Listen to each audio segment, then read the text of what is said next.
দেখো কতটা খাস্তা মুচমুচে হয়েছে।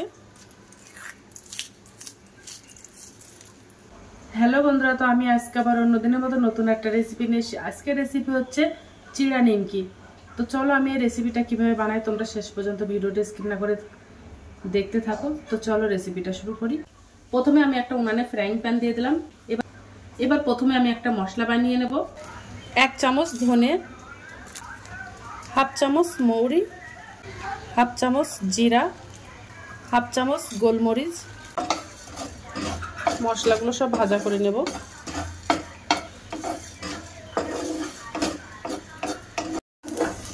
তো দেখো আমার মশলাটা ভাজা করা হয়ে গেছে। এবার আমি গ্যাসটা অফ করে দেব। এবার আমি এই মশলাটা ভালো করে ঠান্ডা করে নেব, ঠান্ডা করে গুঁড়ো করে নেব। এই রেসিপিটা বানানোর জন্য লাগবে আমার চিড়া। তো দেখো আমি চিড়া নিয়ে নিয়েছি। এবার চিড়াগুলো ভাজা করে নেব। এবারে এক বাটি আমি চিড়া নিয়ে নিয়েছি। এবার চিড়াগুলো সব ভাজা করে নেব। তো দেখো উনানে কড়াইতে তেল গরম করতে দিয়েছি। দেখো এবার আমি একটা ছাঁকনি নিয়ে নিয়েছি। এই ছাঁকনি দিয়েই চিড়াগুলো সব ভাজা করে নেব। তেল গরম হয়ে গেছে, এবার আমি ভাজা করে নেব চিড়াগুলো।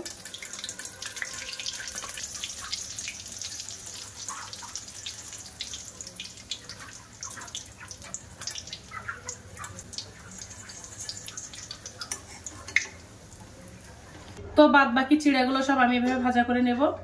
এবার কিছুটা বাদাম ভাজা করে নেব।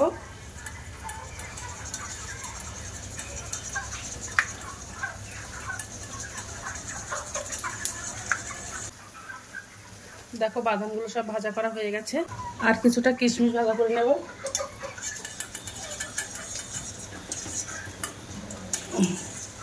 এই কিশমিশটা দিলে খেতে খুব ভালো লাগে।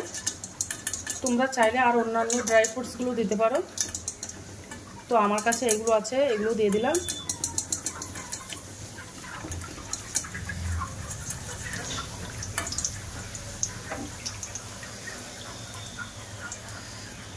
এবার আমি কিছুটা কারি পাতা ভাজা করে নেব। আর এই কারি পাতাটা দিলে চিড়া নিমকিটা খেতে কিন্তু অসম্ভব মজাদার লাগে। তো মশলাটা ভালো করে ঠান্ডা করা হয়ে গেছে। এবার আমি মশলাটা মিক্সার গ্রাইন্ডারে দিয়ে মিক্সার করে নেব।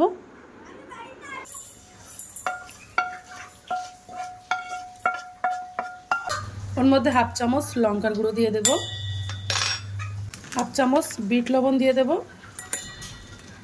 হলুদ গুঁড়ো দিয়ে দেব, দিয়ে এবার মশলাটা গুঁড়ো করে নেব। দেখো এই মশলাটা একদম মিহি করে গুঁড়ো করে নিয়েছি। এবার আমি মশলাটা মেশাবো চিড়ার সঙ্গে। দেখো উনানে আমি একটা ফ্রাইং প্যান দিয়ে দিলাম। এবার আমি ফ্রাইং প্যানের মধ্যে সাদা তেল দিয়ে দেব। ফ্রাইং প্যানের মধ্যে আমি 3 চামচ মতো সাদা তেল দিয়ে দিয়েছি। এবার যে মশলাটা গুঁড়ো করে নিয়েছিলাম ওই মশলাটা আমি 1 চামচ দিয়ে দেব তেলের মধ্যে।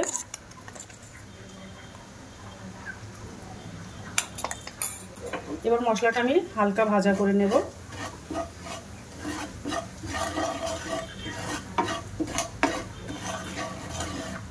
তো দেখো হালকা ভাজা করে নিয়েছি। এবার যে চিড়াটা আমি ভাজা করে রেখেছিলাম ওই চিড়াটা দিয়ে দেব। তো চিড়াটা দিয়ে দিলাম। আর বাদাম আর কিশমিশটা ভাজা করে রেখেছিলাম ওই কিশমিশ আর বাদামটাও দিয়ে দিলাম। এবার চিড়াটা ভালো করে মিশিয়ে নেব এই মশলার সঙ্গে।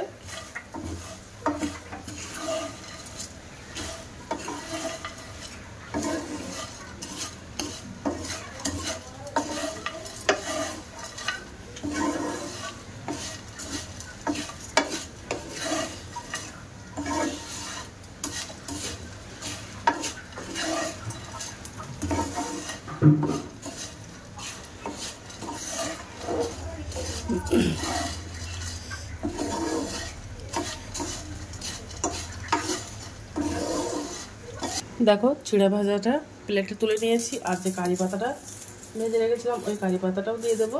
দিয়ে এবার বেশ ভালো করে মেখে নেব। আর এই কারি পাতাটা দিলে খেতে কিন্তু অসম্ভব মজাদার হয়। তো দেখো আমার চিড়া নিমকিটা বানানো হয়ে গেছে, কতটা সুন্দর হয়েছে। এই চিড়া নিমকিটা দেখতে যেমন সুন্দর, খেতেও কিন্তু অসম্ভব মজাদার। তোমরা চায়ের সঙ্গে এটা খেতে পারো, খুব সুন্দর লাগে চিড়া নিমকিটা। তো আজকের দিনের মতো ভিডিওটা এখানে শেষ করছি। আগামী দিন আবার একটা নতুন ভিডিও নিয়ে চলে আসবো। তো টাটা বাই বাই, সবাই ভালো থাকবে, সুস্থ থাকবে। আগামী দিন আবার একটা নতুন ভিডিও দেখা হবে।